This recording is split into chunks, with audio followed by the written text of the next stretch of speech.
হযরতে আইয়ুব 18টি বছর পর্যন্ত রোগের মধ্যে পড়ে আছেন।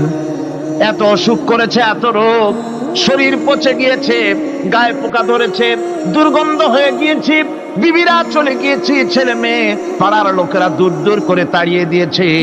এবার জঙ্গলের ভিতরে গিয়ে আশ্রয় নিয়েছেন।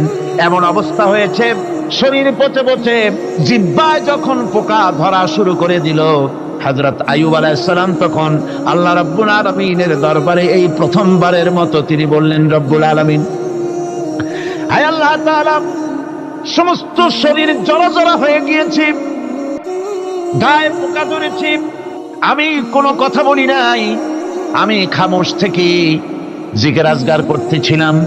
আয় আল্লাহ, এখন দেখি আমার জিহ্বায় পোকা ধরেছে, পোকা ধরা শুরু হয়েছে।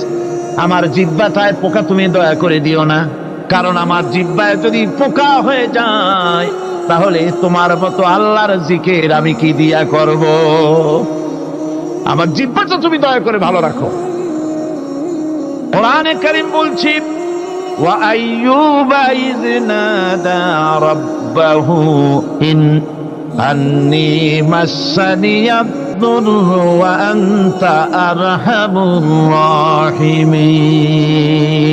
স্মরণ করো সেই সময়ের কথা যখন আইয়ুব তার রবকে ডেকে বলেছিল, আমি অসুস্থ আর তুমি তো রহমান রহিম, দয়াময়।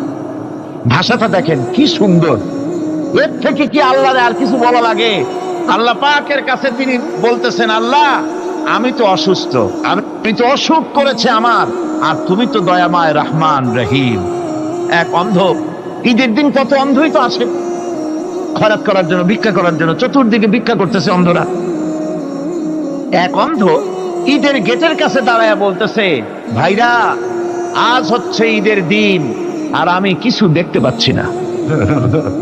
এ বেশি পয়সা পাইল, মানুষের দিন তার প্রতি আকৃষ্ট হয়ে গেছে। আরে কি কথা, আজ ঈদের দিন, সকলে আনন্দ করছে আর আমি কিছুই দেখতে পাচ্ছি না।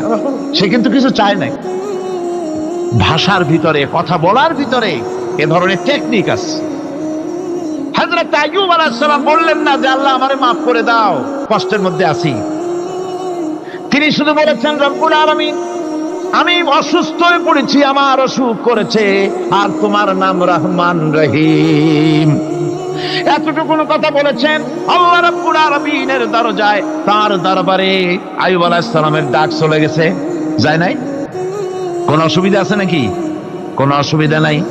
পানির তলা দিয়া যদি কেউ ডাক দেয়, পাহাড়ের ভিতরে বসে যদি কেউ ডাক দেয়, আল্লাহ রাব্বুল আলামিন তা শুনতে পান।